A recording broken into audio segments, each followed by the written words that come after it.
hablaremos que vino un chico, un joven, que nos dio la vuelta a todo lo que pensábamos. Álvaro Sánchez Aparicio es estudiante de doble grado en Relaciones Internacionales y Ciencias Políticas y de Gestión Pública.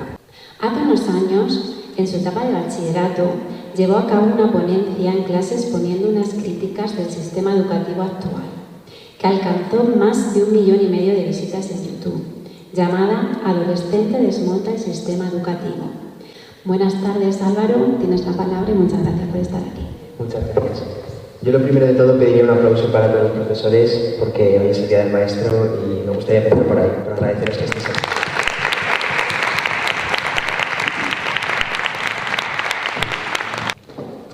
Este chico no llegará nunca a ningún sitio y Albert Einstein ganó el premio Nobel de Física y se convirtió en uno de los científicos más reconocidos de toda la historia.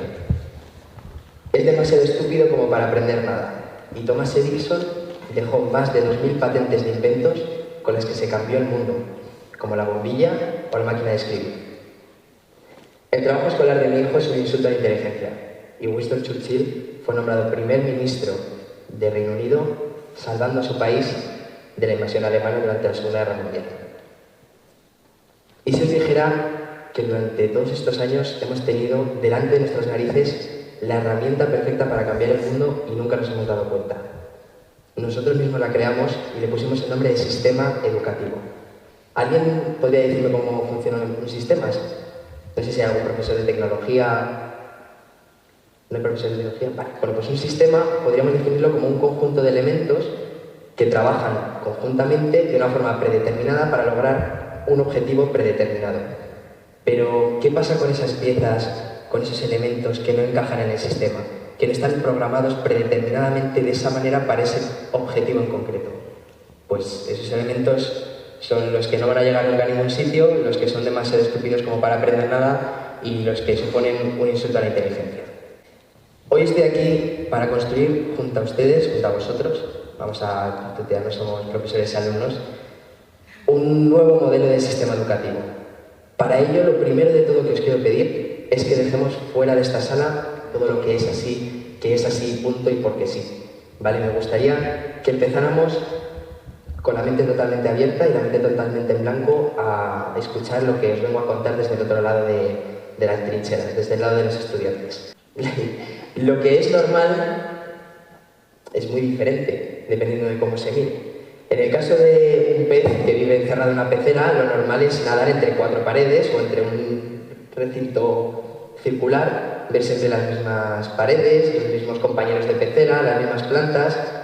Sin embargo, lo normal para un pez que nada libre en el mar es todo lo contrario. Es poder nadar hacia donde quiera, es descubrir cada día sitios, plantas, animales diferentes.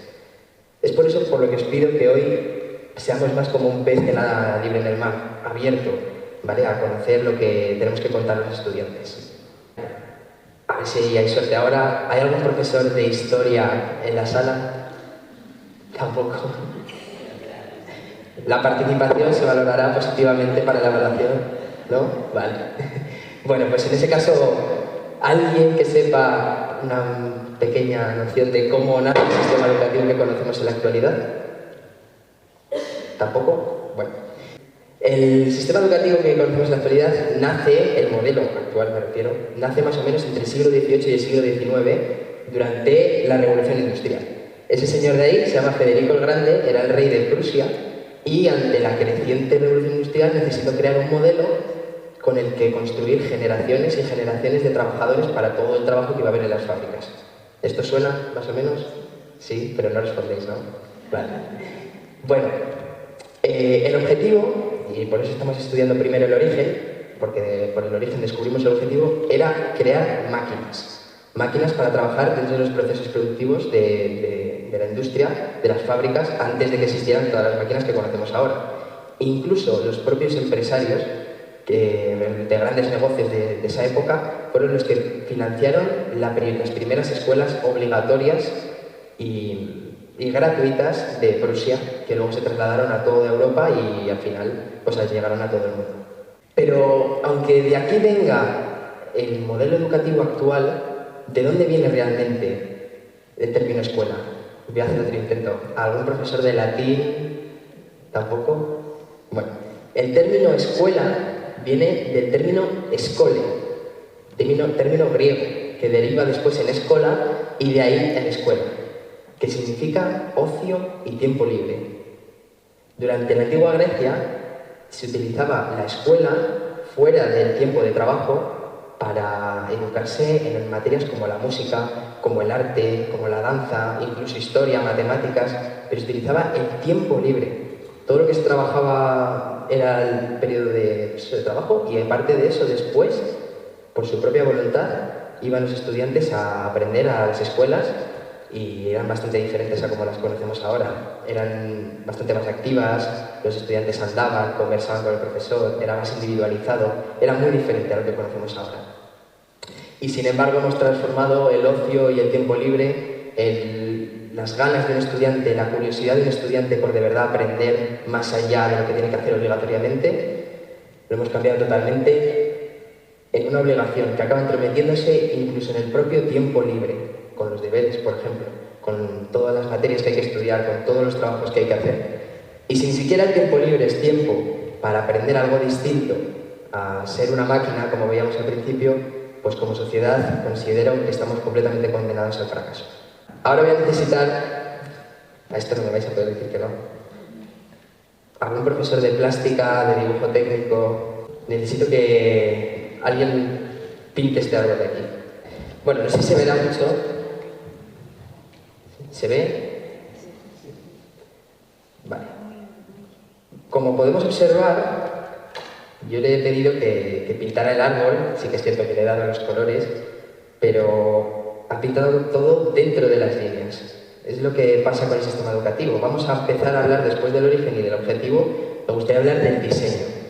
El diseño es como este dibujo, sin salirse de los márgenes, sin salirse de las líneas, sin mirar más allá de las opciones que ya están contempladas y predeterminadas. El diseño de las aulas, pues ahora mismo es exactamente el mismo que desde hace 200 años.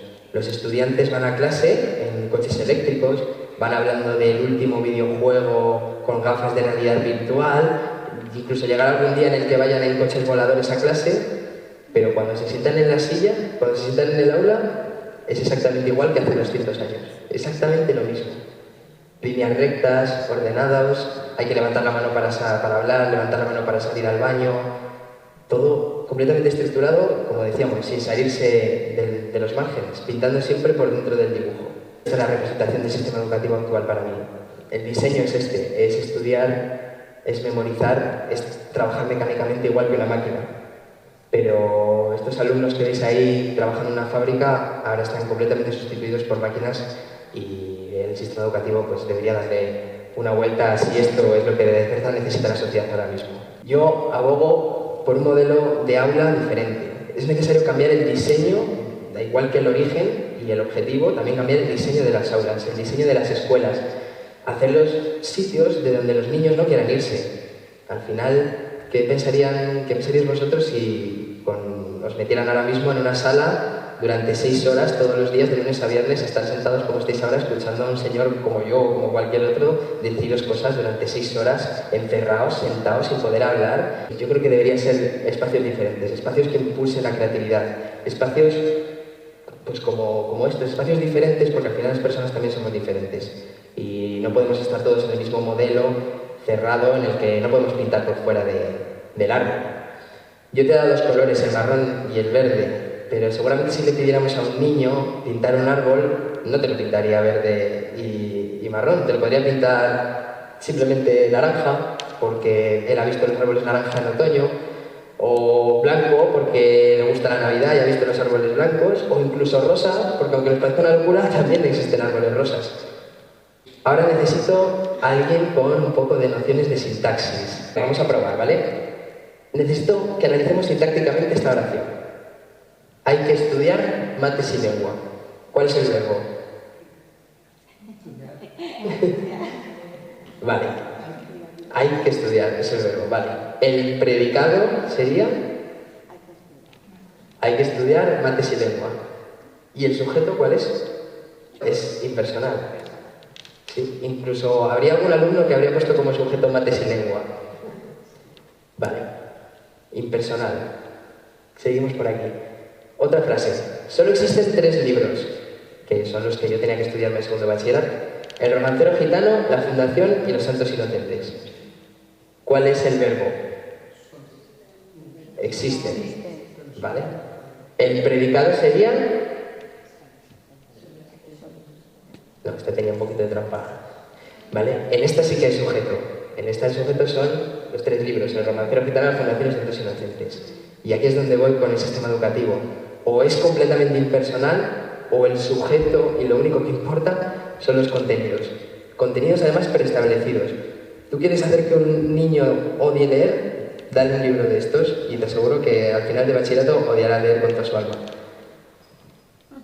¿Vale? El sujeto, la base, el centro del sistema educativo no tiene que ser ni nada, ni los contenidos, tiene que ser el alumno. Tiene que ser el alumno junto con el profesor, pero principalmente el alumno. ¿Vale? Y además, ¿por qué solo mates y lengua? ¿Y por qué solo esos 3 libros? Es lo que estábamos hablando antes. Música, arte, oratoria, filosofía.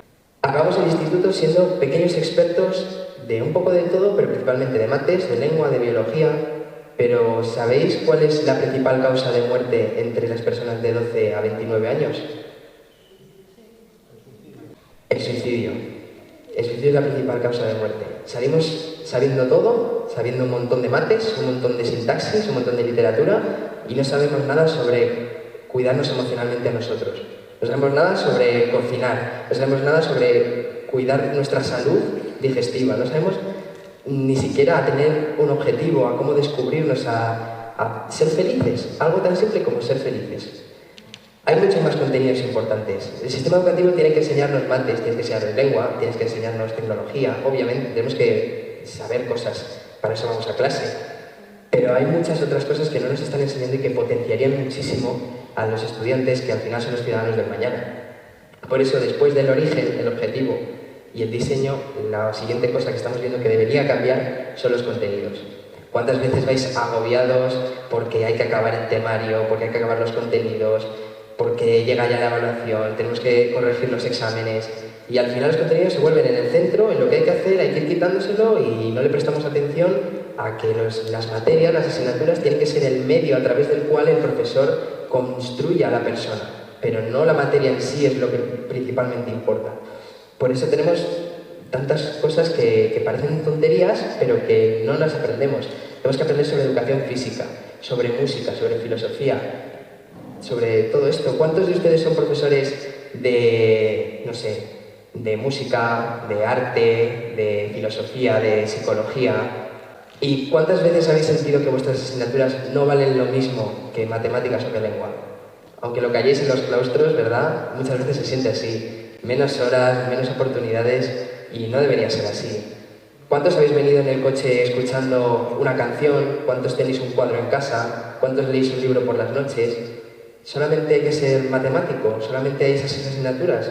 Parece que el sistema educativo nos lleva a todos a ser ingenieros o abogados, pero creo que hay mucho músico, hay mucho cantante, hay muchas otras profesiones que nos están enseñando en las clases. Y realmente se dice, es bien sabido, que la gran mayoría de profesiones a las que se van a dedicar los alumnos que hoy en día están en las clases son profesiones que ahora mismo ni siquiera existen. Y seguimos obcecados en memorizar y seguimos obcecados en mecanizar. Si nuestro sistema educativo está orientado a que seamos piezas de una cadena de producción en una fábrica, es mucho más probable ser músico, deportista o pintor que algo que ya existe, que las propias máquinas. ¿Vale? ¿Dónde quedan todas las materias que forman parte de mucho más que de la escuela, que forman parte de la vida? Al final, cuando salimos de clase, todo lo que queda es todo menos mates y lengua. Y todo el respeto a mates y lengua, que son importantes, ¿vale?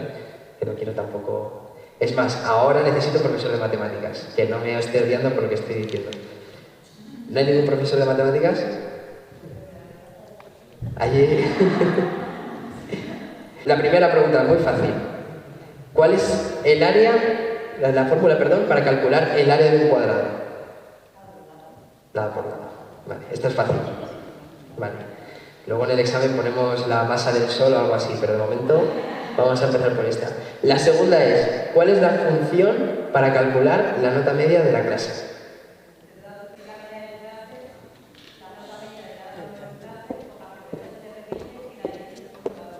Vale. Era un poco más complicada, pero todavía sencilla. Vamos con una un poquito más difícil. ¿Podríamos hacer una fórmula para calcular el valor de una persona? No. Yo creo que hay dos. Bueno, hay varias. Yo he traído dos.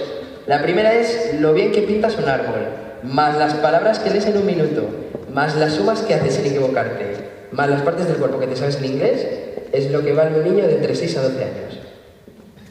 Esa es la primera fórmula para primaria. Más o menos.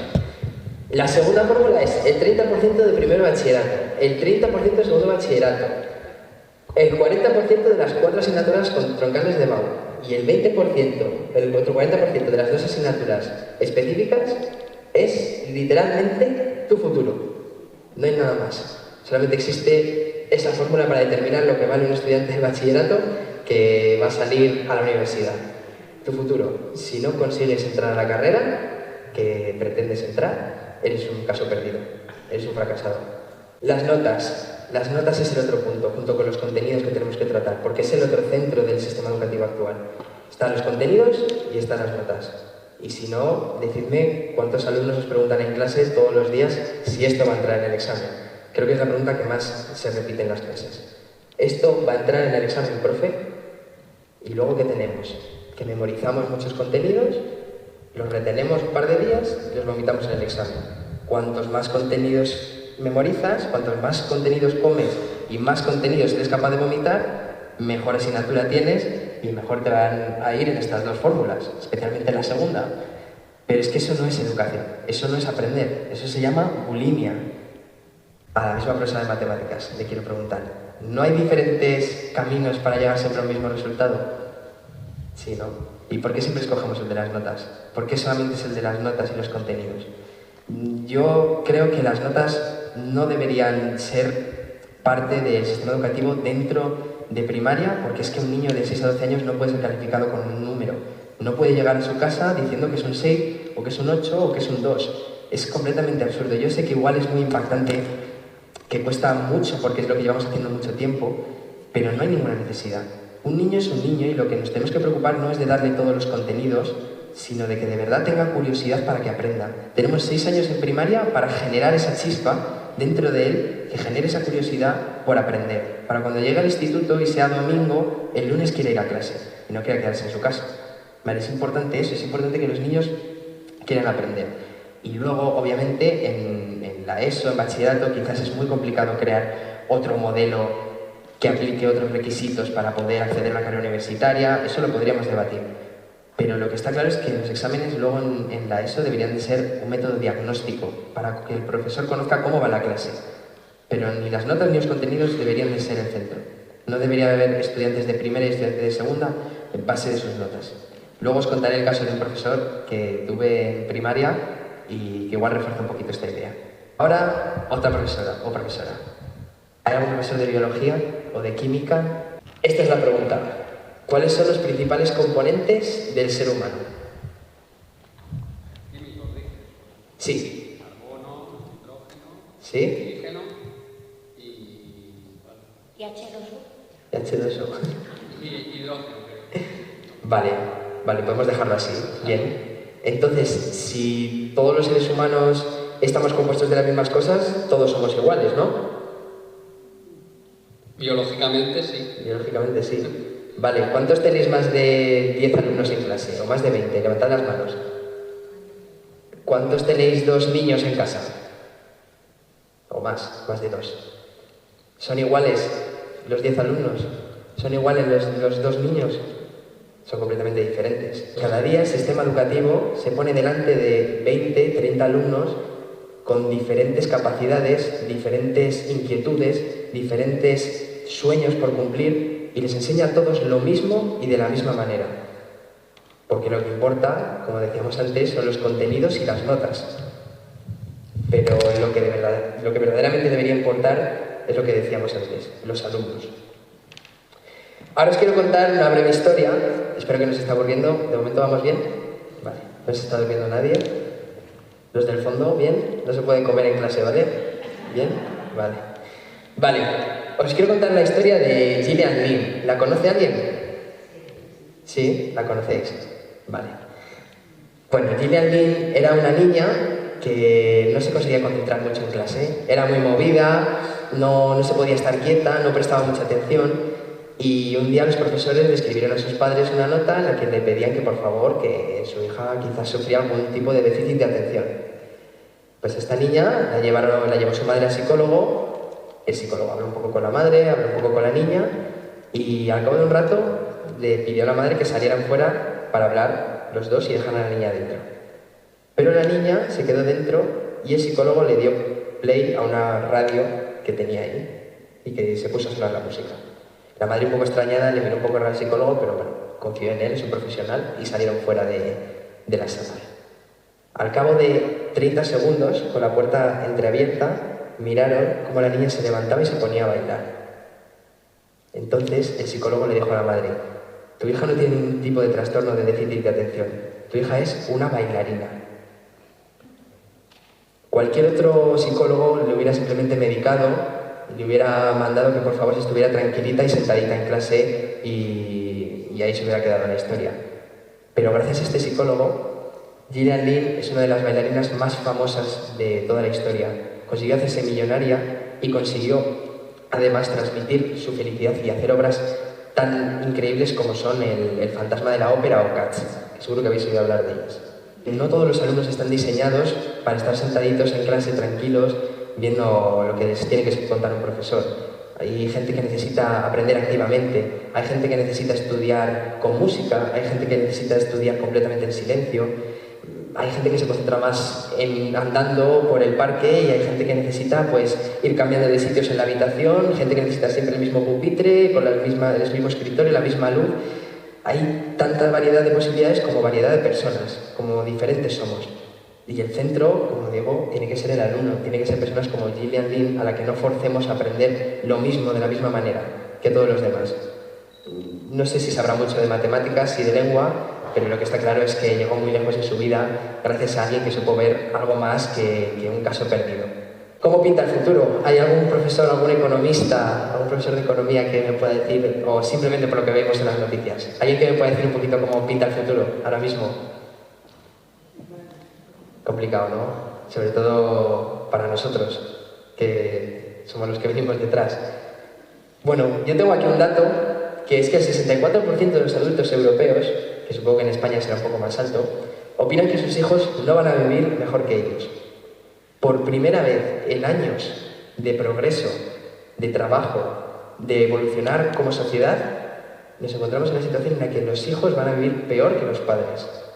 Tenemos calentamiento global, tenemos guerras, tenemos problemas económicos, problemas políticos, y nos sentamos en clase a aprender de mates y lengua pensando: a ver qué hago con mi vida porque el mundo pinta fatal. Este es el panorama que tenemos por delante. Si queremos cambiar esto, lo primero que tenemos que cambiar es la fábrica, es los alumnos, es el sistema educativo.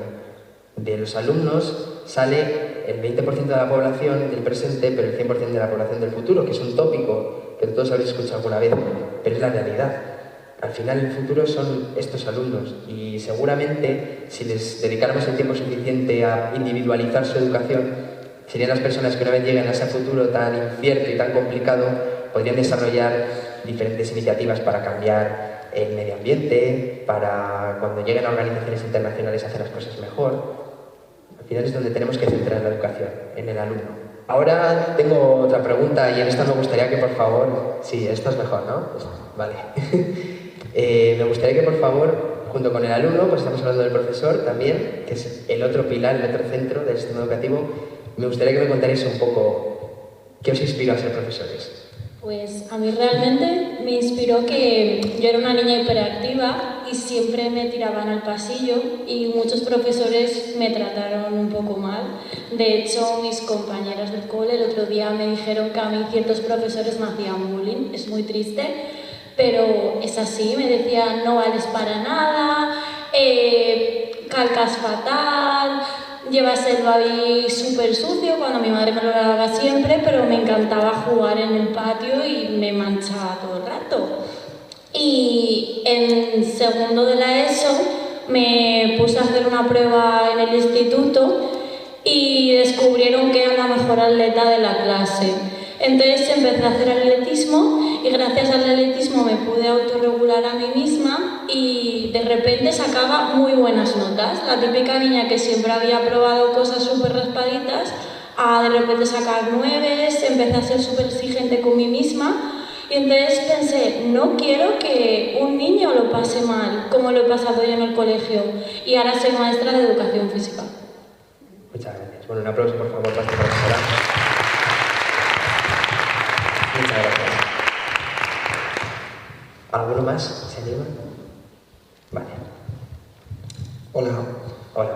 Yo fui alumno de fotografía en Valencia y tuve bastante malas experiencias con mis profesores porque eran muy duros, eran muy críticos y mis compañeros me preguntaban sobre las asignaturas y cómo sacarlas.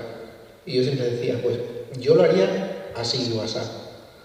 Entonces monté un estudio de fotografía, de diseño y hace un año ya empecé a ser docente y me va genial porque tengo 14 años de experiencia, a mis alumnos les encanta lo que hacen y les puedo transmitir la pasión, ¿no? por el trabajo y por todo. Pero vamos, también tuve una mala experiencia con los profesores y eran de artes, plásticas y diseño. Sí.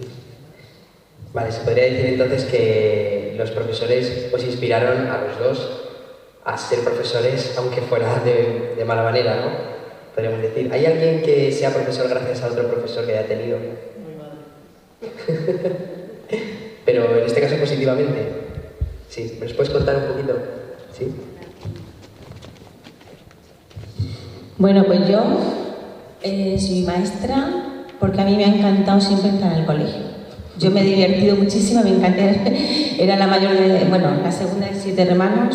Sí. Y yo prefería estar en el cole. Me encantaba, he tenido una gran suerte porque he tenido profesores fantásticos. Y yo de pequeña quería ser maestra como ellos y como ellas. A mí me gustaba muchísimo ser maestra, o sea, estar en el colegio, disfrutaba. Sí. Y entonces por eso yo desde pequeñita he querido ser maestra. De hecho, cuando estudié magisterio, me decían que por qué estudiaba magisterio si podía estudiar cualquier cosa.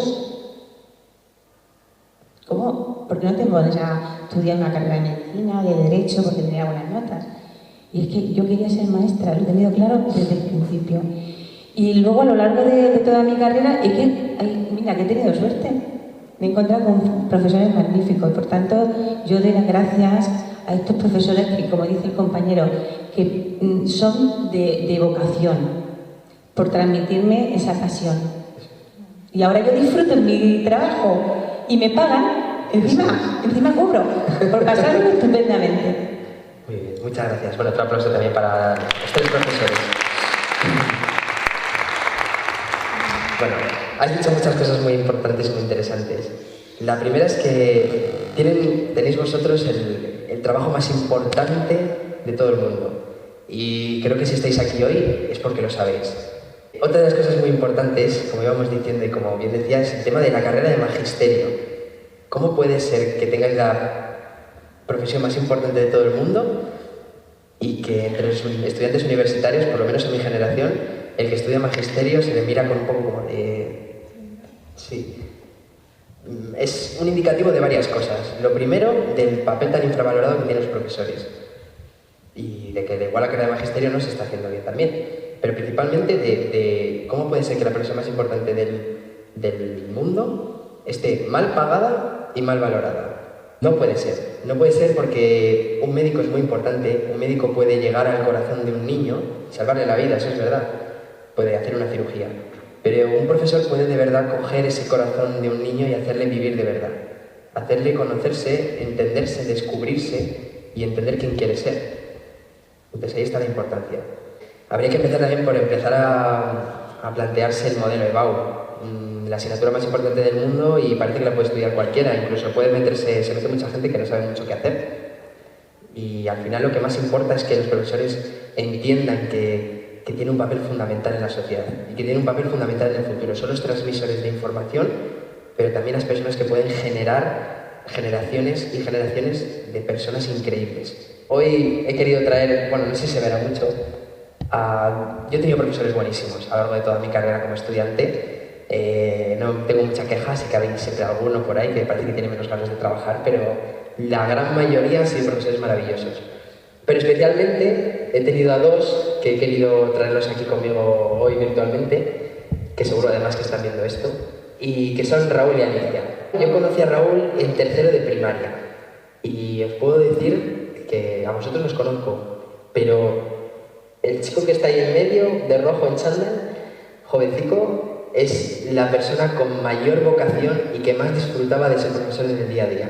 Os lo puedo garantizar. Y preparé un día, me acuerdo, llegamos a clase, estaba la puerta cerrada con un cartel que ponía Museo de Minerales. Y entramos en clase y estaban todas las mesas llenas de piedras de minerales que tenían guardadas para conocer las piedras, porque las cosas que estudiamos en clase las tenemos que ver, las tenemos que tocar, tenemos que entender que no son letras en un libro que hay que memorizar, son cosas físicas que se pueden coger, que se pueden ver de verdad. No vale simplemente con estudiar el arte barroco, hay que ir a ver una catedral, una iglesia, hay que entender viéndolo lo que es. No vale con estudiar que un elemento químico con otro hacen no sé qué reacción, hay que verlo, hay que descubrirlo en un laboratorio, porque la educación se aprende con mucho más que estudiando memorísticamente. Hacía talleres de inventos, nos hacía desarrollar nuestra creatividad. Teníamos que presentar durante un mes un invento cada uno que desarrollábamos en casa, nos hacía talleres de lectura, nos personalizaba unas tarjetitas como de carnet de lector. Si cada semana leíamos un libro, nos personalizaba otra tarjetita, íbamos avanzando en una historia que nos contaba él con cada libro en una pared del aula. Era mágico, era completamente mágico ir a clase. O sea, no os puedo explicar lo que me produce a mí recordar tercero de primaria con este profesor. Él es la persona que es probablemente, si no el único, yo creo que diría que el único profesor que he visto llorar en clase de emoción, de verdad, de pasión por lo que hace, de disfrutar con nosotros. Y del tercero de primaria, cuando acabó, es que lo más impactante de este profesor es que era un profesor interino. En tercero de primaria se acababa el curso y en cuarto ya no íbamos a estar con él. Y lloramos todos. Lloré yo, lloró él, lloró toda la clase. Y este profesor movió cielo, tierra, mar, aire, movió todo, hizo un escrito al ministerio, hizo todo lo que estuvo en su mano para poder quedarse con nosotros otro año más. Y sorpresa, al año siguiente que abrimos la puerta de clase y ahí estaba el mejor profesor del mundo otra vez para darnos clase. Es un poco extraño, ¿no? Al final todo esto. Que si para entrar al magisterio vale cualquier cosa, pero luego a la hora de aprobar las oposiciones hay que sacar determinada nota, si no, aunque seas un profesor de vocación y aunque tus alumnos te quieran con locura, te tienes que ir. Está un poco mal pensado el sistema, es una realidad. Nos puede costar más o menos asimilarlo, puede costar mucho plantearse otra alternativa porque podemos decir, vale, ¿y qué hacemos?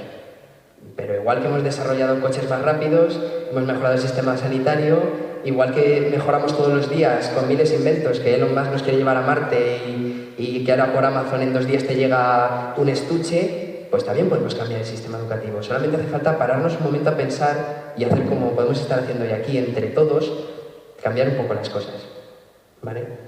Y nada, pues eso, un saludo a Raúl si me está viendo, que al final es ese tipo de profesor que se te queda y que lleva dentro y que te inspira. A mí, yo ahora mismo no quiero ser profesor, pero os aseguro que en tercero de primaria por su culpa quería ser profesor. Y estos son los profesores que de verdad generan algo en ti, que te emocionan, que te despiertan, ¿vale? Y que te hacen sacar lo que llevas dentro. La otra profesora se llama Alicia, y a Alicia la conocí prácticamente acabando la ESO. Y el primer día de clase se puso en mitad de clase y empezó 1, 2, 3, 4, 5, 6, 7, 8, 9, 10. Así con cada extremidad del cuerpo. Claro, imaginaros a mi clase, volvíamos todos de jugar a fútbol en el recreo, estábamos un poco, de repente estamos en clase y vemos a una señora que se planta ahí, 1, 2, 3, y nos quedamos todos un poco en shock y nos dijo, imitadme, y empezamos a imitarla. Yo el primer pensamiento que tuve de Alicia es que está loca. Y el que tengo ahora es que si estudio lo que estudio y si estoy aquí frente a todos vosotros, es gracias a ella. Y lo que ella estaba haciendo en ese momento era una técnica de mindfulness. Era hacer que sus alumnos, que llegaban ajetreados del fútbol, del recreo o de cualquier otra cosa que estuvieran haciendo el resto de alumnos en ese momento, pero yo estaba jugando a fútbol, que dejáramos de pensar en me ha hecho una falta, no me han pitado este penalti, y de repente lo único que importaba era hacer 1, 2, 3, 4, 5 y qué loca está esta señora. Pero cuando paró, estábamos toda la clase en silencio, escuchándola y viendo a ver qué nos iba a contar. Esta profesora, yo diría que su mayor virtud y su mayor don es que no le importa absolutamente nada lo que vaya a decir la gente. No le importa nada. Y gracias a eso, no solamente consiguió hacer clases tan interesantes como esta que os acabo de decir, sino que desarrollaba iniciativas que son las que antes comentaban cuando me han presentado, gracias a las cuales estoy yo aquí. Dinámicas que para mí son completamente normales, pero sé que en otros institutos ni se plantea la opción. Yo gracias a Alicia conocí el debate y la oratoria. Me apunté a torneos de debate por subir nota en su asignatura y me acabé enamorando de eso. Y a mí me enseñó que si quieres descubrir qué quieres hacer con tu vida y si quieres descubrirte a ti mismo, lo más importante es que salgas del aula y que cuando llegues a casa hagas algo más aparte de mates y letras. Que te desarrolles tú y que descubras qué es lo que quieres hacer, qué te apasiona. Y para eso lo que tienes que hacer es probar cosas. Si tu motivación es que suba nota, que suba nota.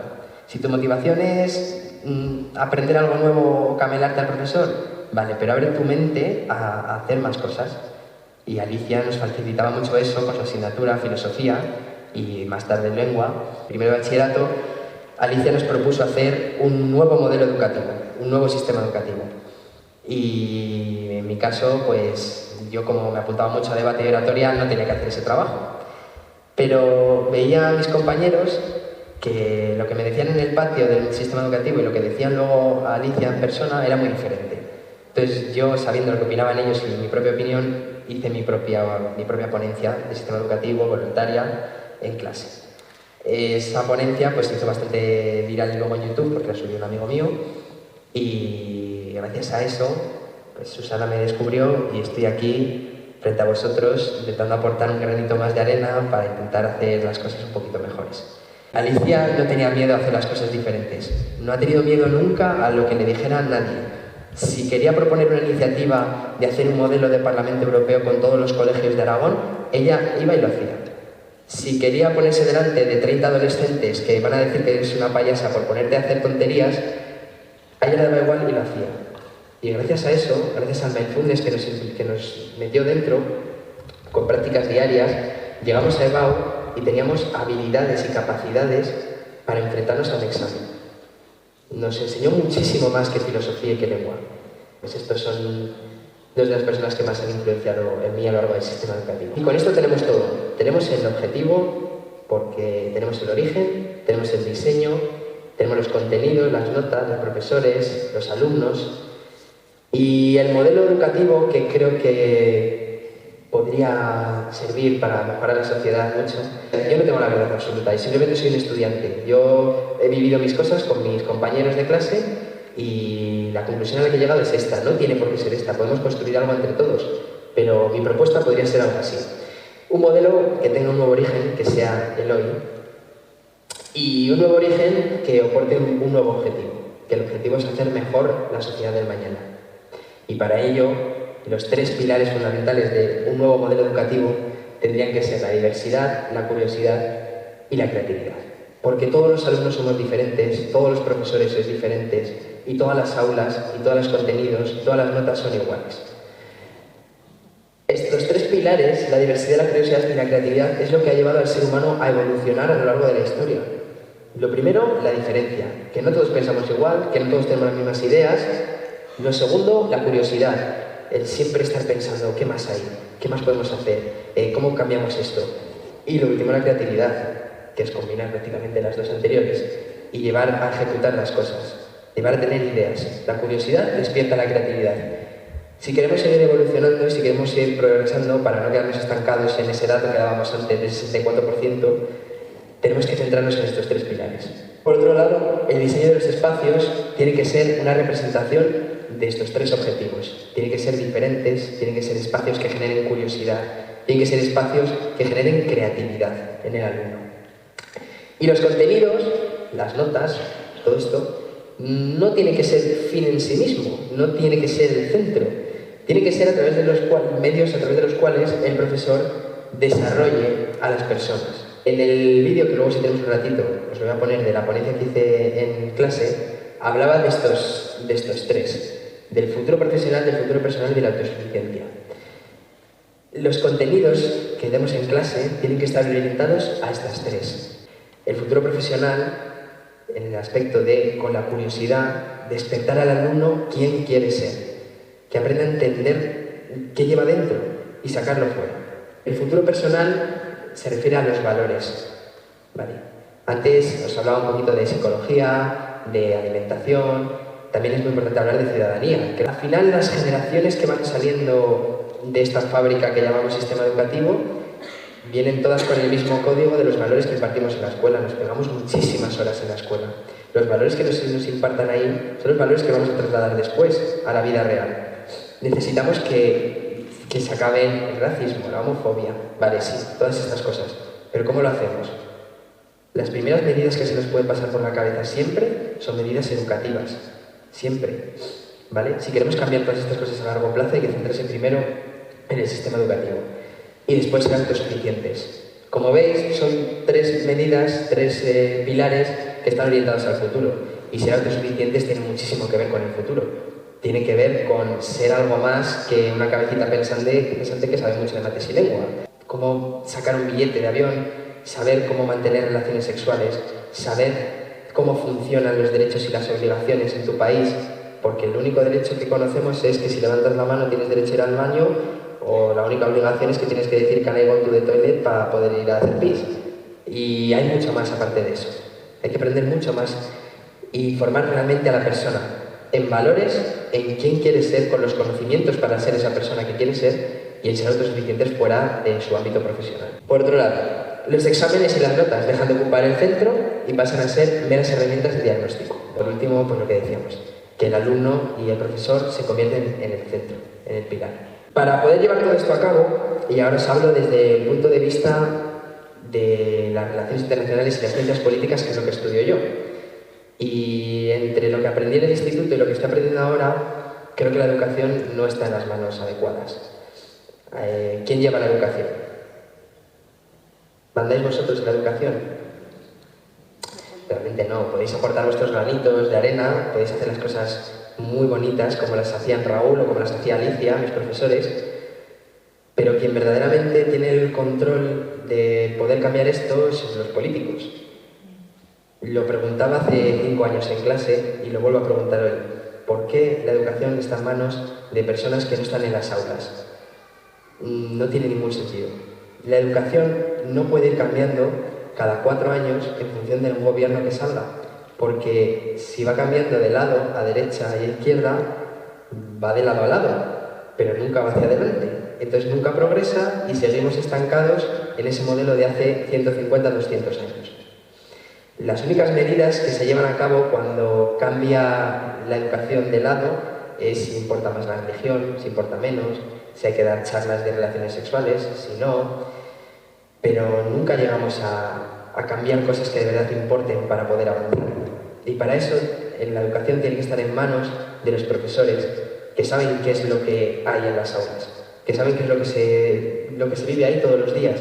Y también quizás de comités de expertos de verdad, que sepan un poco qué cualidades, qué capacidades va a requerir el futuro, cómo se va a dar un poco todo, y dejarlo fuera totalmente de sesgos políticos, de encasillarlo todo en este aspecto. Sí que es algo un poco quizás radical, pero creo que la educación no debería ser una herramienta política, debería ser algo aparte, que se le dé la importancia que merece, y de la misma manera a los profesores, a los alumnos. Antes de seguir, este ha sido más o menos el modelo educativo que yo tengo en la cabeza, que he podido desarrollar. No sé si alguien se atrevería a alguna medida, algo que me quede por decir, algo que tengáis por dentro, porque me gustaría que lo que salga hoy de aquí, de este espacio, sea una idea que hayamos tenido entre todos. Si hay algo en lo que no estéis de acuerdo, no os preocupéis, que podéis decirlo. Si hay algo diferente o algo que queréis proponer, yo estoy encantado de que me lo comentéis. Me ha encantado cómo has hablado, lo que has dicho, de verdad, enhorabuena. Y a mí lo que me ha faltado en tu presentación es hablar de los recursos. Es decir, todo lo que tú nos planteas creo que es lo que todos sentimos y pensamos y como todos entendemos la educación, pero luego entra en un aula, intenta que eso sea real, no se puede.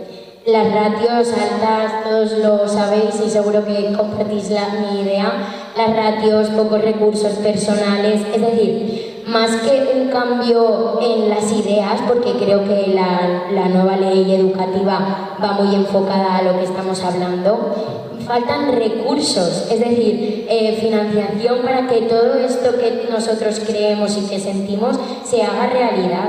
O sea, ese es el verdadero problema, porque si no se quedan en ideas. O sea, estos son ideas que nunca se van a poder llevar a cabo de verdad porque no tenemos las herramientas para hacerlo, ¿sabes?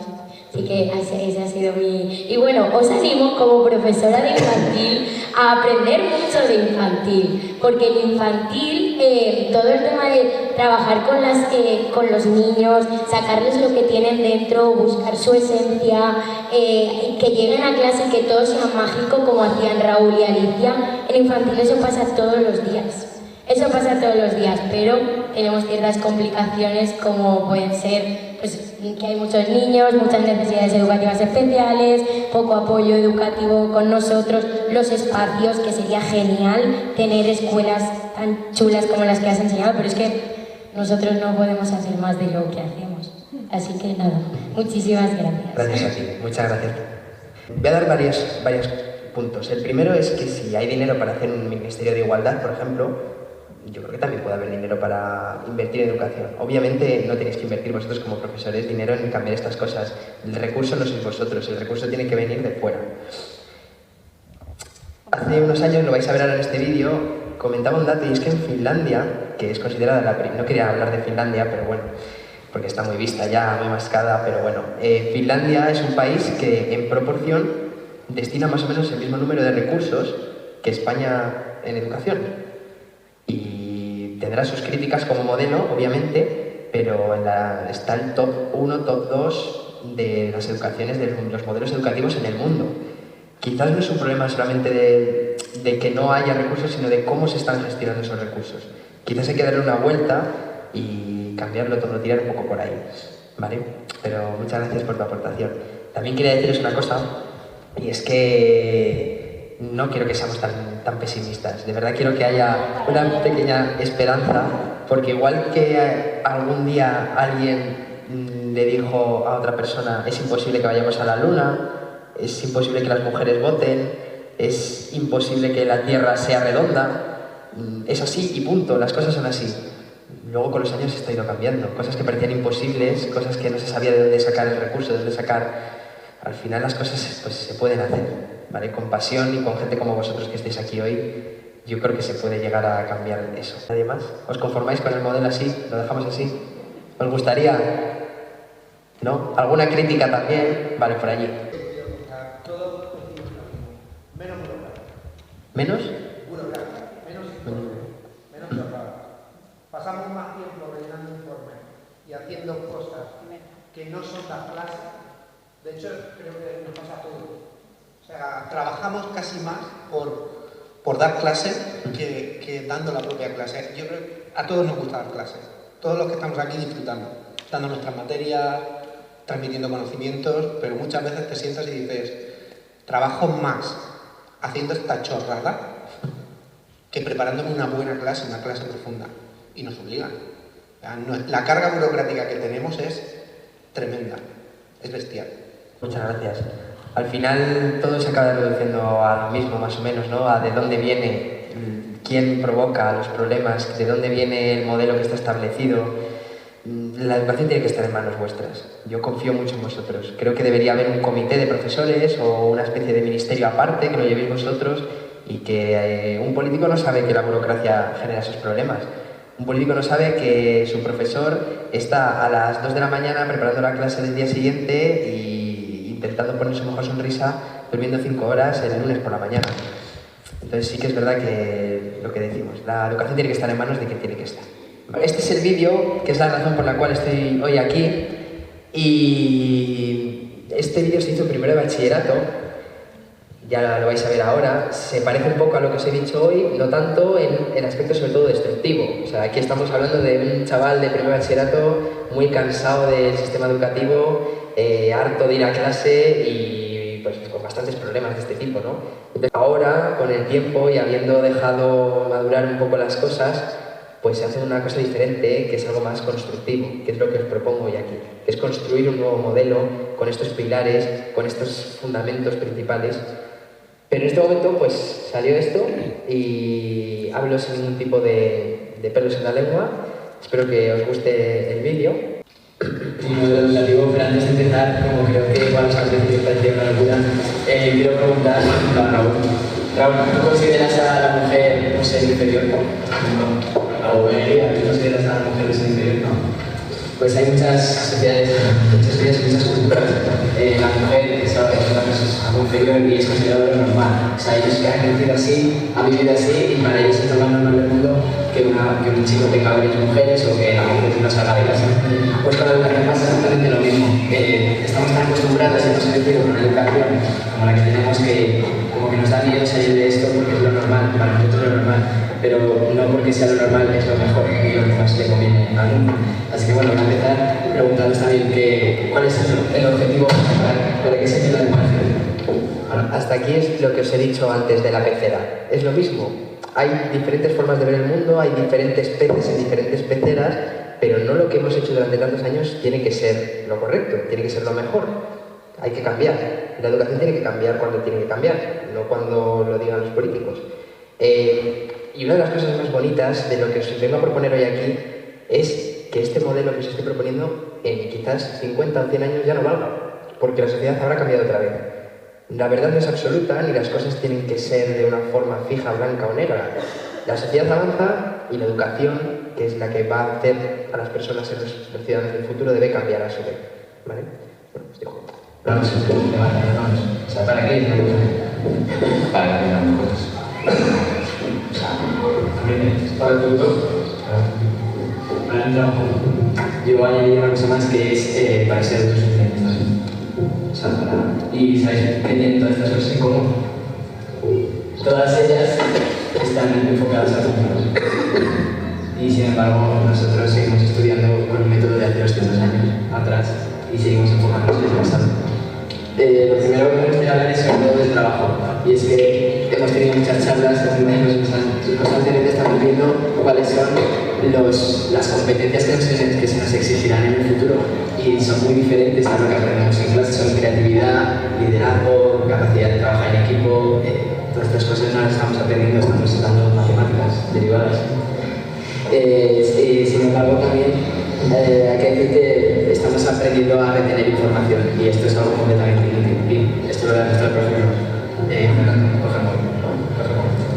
Y busca en internet la definición del sistema nervioso periférico. Dime la definición del sistema nervioso periférico. Que va de Bueno, ahí está formado por nervios y ganglios periféricos. La información que es esto, que es el aparato del sistema nervioso formado por nervios y neuronas que residen los extremos fuera del sistema nervioso central, hacia los mismos cuerpos. Lo que quiere decir es esto, es que no hacemos a nada. ¿Para qué necesitamos retener toda esta información que se ve? Para absolutamente nada. Yo respeto mucho la carrera de los profesores, pero actualmente tanta información es prácticamente inútil. ¿Por qué derivadas? O sea, ¿por qué sintaxis? ¿Y por qué no danza o arte o cualquier otra cosa? Hay muy pocos trabajos que vamos a poder dedicar matemáticas o que vamos a poder dedicar física. Sí que es cierto que hay varios trabajos que quieren esto, pero hay muchos otros también que requieren de otras materias que no nos entran porque no es lo normal, porque ya vienen preseleccionadas unas pocas del pasado y las hemos tocado hasta ahora, pero es que la sociedad ha cambiado mucho. Después los valores. Realmente todos los problemas que existen hoy en día en el mundo, como la guerra, el rechazo a personas de diferente raza, todas estas cosas, el bullying, todo esto viene de los valores. Nosotros pasamos en el colegio muchísimo tiempo y la gente nadie nos está enseñando a adquirir unos valores de manera muy severa. Y después también a ser autosuficientes. ¿Cuántos de vosotros vais a tener que aprender a tener que cocinar y de mañana? ¿Cuántos de vosotros vais a a tener sexo en el mañana.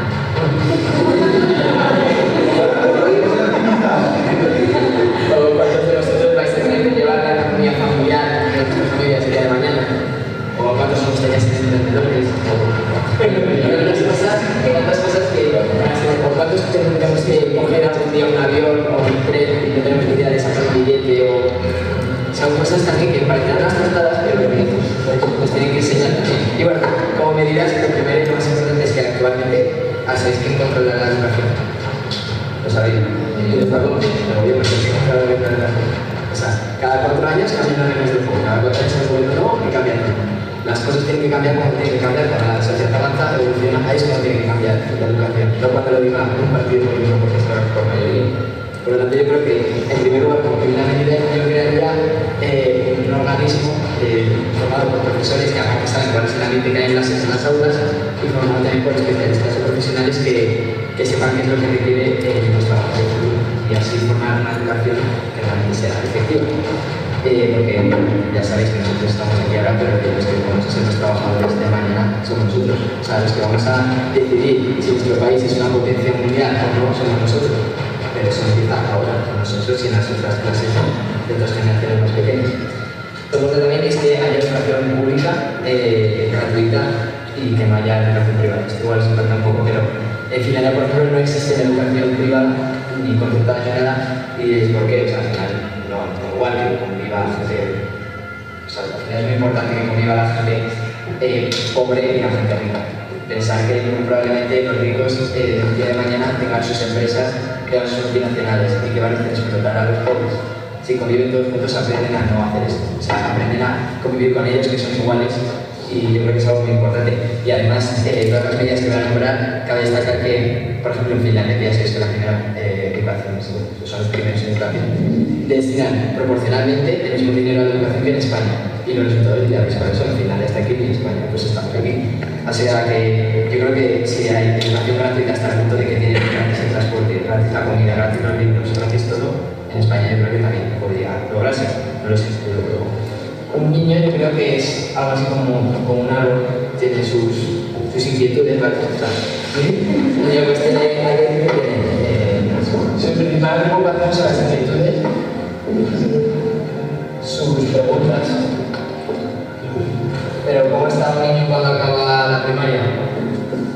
Pues está más o menos sin hojas, sin frutos, sin algo feo. Aquí, cuando empiezan los niños a hacer preguntas y cuando acaban tienen que hacer respuestas para el examen. O sea, es completamente lo contrario, lo opuesto. Cuando hacen las preguntas les lleva a tener como una motivación, a encontrar su pasión, ¿sabes? A motivarse, encontrar su pasión y de esta manera se les plantea un objetivo. Y aquí, ¿qué consiguen? Yo creo que hay que potenciar para que cuando lleguen ya a nuestras a la ESO pues sean como más fans, con más inquietudes, con frutos. Los pensadores no hay que limitarles. Las clases tienen que ser dinámicas, tienen que ellos ser los que tengan la inquietud, la necesidad de aprender.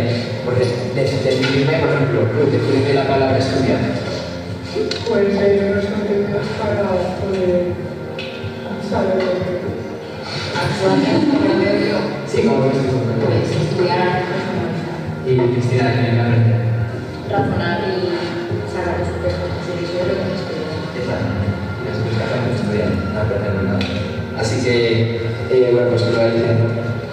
Formar personas que van a tener inquietudes, pasiones y que encuentren su motivación en la vida y su objetivo. ¿De acuerdo?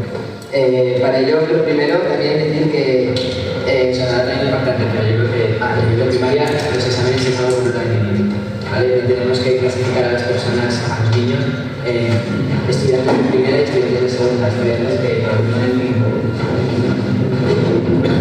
5 son los mejores y por encima del 5 son los peores. Yo creo que la meta es los menos importantes. Yo creo que desde la potencia es que sean ellos los que tienen que aprender. Porque si tú pones esa obligación, si tienes que estudiar para no les es que tienes que ver como... Sin embargo, si les motivas a aprender, realmente a aprender de verdad, yo creo que cuando lleguen a primero de eso, van a ser algo que podía tener el mismo maestro, no el mismo maestro, o sea, el mismo maestro tipo musicista, como vamos a ver la primera el mismo maestro, pero yo creo que es muy importante tener una persona que al final pues crezca contigo y te ayude a desarrollar tus potenciales, porque cada niño es diferente y si va pasando de un profesor a otro, quizás no sabe potenciar tanto algunas características o algunos técnicas de cuerpo o de. En tercer lugar, también menos horas de clase, menos deberes, porque no porque sea aburrido estar en clase, ni mucho menos porque como yo pretendo que estar en clase de verdad sea algo que quieran hacer, pero eso es porque de tiempo libre, aparte de disfrutar y porque son niños y tienen que disfrutar.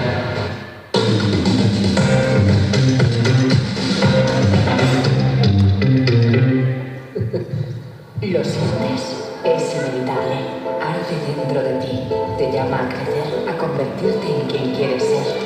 Es la fuerza del cambio. Es muy importante que en este tiempo libre aprendan a conocerse, aprendan a desarrollar cómo son realmente y aprendan a descubrirse a sí mismos, básicamente, a descubrir lo que llevan dentro y lo que quieren mostrar al mundo, no aprender matemáticas. Y sobre todo también muchas actividades en equipo, a trabajar en equipo, aprender a ser ellos también de vez en cuando los líderes, porque el día de mañana ahora está muy de moda la colaboración y es muy importante también que aprendan a ser colaborativos y no competitivos, porque ahora mismo nosotros ¿qué hacemos ahora mismo? Competir. O sea, estamos compitiendo porque que tenga la mejor nota va a poder estudiar la mejor carrera y que no tenga la mejor nota va a tener que estudiar la carrera que pueda. Y esto no va así. O sea, el día de mañana tenemos que colaborar y si de verdad queremos sacar un negocio o de verdad queremos sacar una economía familiar o cualquier cosa, en un trabajo vamos a tener que trabajar en equipo y es algo que para nada se está potenciando. Poder elegir, tener más opciones a la hora de elegir lo que queremos hacer en nuestra vida. Ahora tenemos ciencias, letras, tenemos latín, física, tenemos... No, o sea, ¿por qué latín? ¿Por qué no arte? O sea, ¿por qué? Si quieres estudiar arte tienes que echar una solicitud en el bachillerato artístico de Zaragoza y te cogen bien y si no, no te cogen. Y música o cualquier otra asignatura o emprendimiento. Después, lo que se dice a los profesores que pueden tener a los alumnos, crear generaciones de alumnos adaptados al futuro y no al pasado. Y eso, que al final es mejorar la ESO, nada, decir ya la ESO, pues yo creo que estamos muy desilusionados y muy desmotivados. Y yo creo que este algo tiene que seguir también todo bachiller y todo eso. El número que veis debajo, 13,117, tiene historia. Supongo que con este vídeo algunos estaréis más en desacuerdo con más cosas, porque es verdad que es algo más, quizás más radical, más hecho, pues eso, desde un estudiante directamente en la trinchera, que siempre es más difícil controlarse, pero la base es la misma. Y la base es ese número. Yo acabé bachillerato y mucha gente en el vídeo comentaba y me decían, me escribían a mí por redes sociales, lo que seguramente alguno de vosotros esté pensando, y es que este tío suspende todas, está harto del cole y se quiere pirar de aquí cuanto antes. Pues no, esa de 13,117 es la nota que yo soy nevado. Realmente podemos considerarlo como una especie de caso de éxito de esta fábrica, pero cuando yo recibí esa nota no tenía ni idea de qué hacer con mi vida. La única noción que tenía era gracias a Alicia y al final lo que estoy haciendo gracias a ella, pero no tenía ni idea de qué hacer, porque me había convertido literalmente en una máquina perfecta, en un ChatGPT. Sabía todo sobre matemáticas, sobre historia, sobre lengua, sobre inglés, y de repente me dieron las notas y no sabía quién era ni quién quería ser. Y eso es lo más importante, despertar a los alumnos quién quieren ser, en quién se quieren convertir. Solamente deciros que en vuestras aulas seguramente haya pues, un Albert Einstein, un Winston Churchill o un Thomas Edison. Seguramente haya alguien que sea un cerebrito o que se le dé muy mal. Pero quién sabe quiénes van a ser el día de mañana estas personas, que en clase no se les da tan bien. Así que nada, os dejo con esta frase. El mundo no necesita más esclavos que trabajar en fábricas. Necesita que creemos grandes seres humanos. Y muchas gracias a todos y espero que os haya gustado mucho la presentación.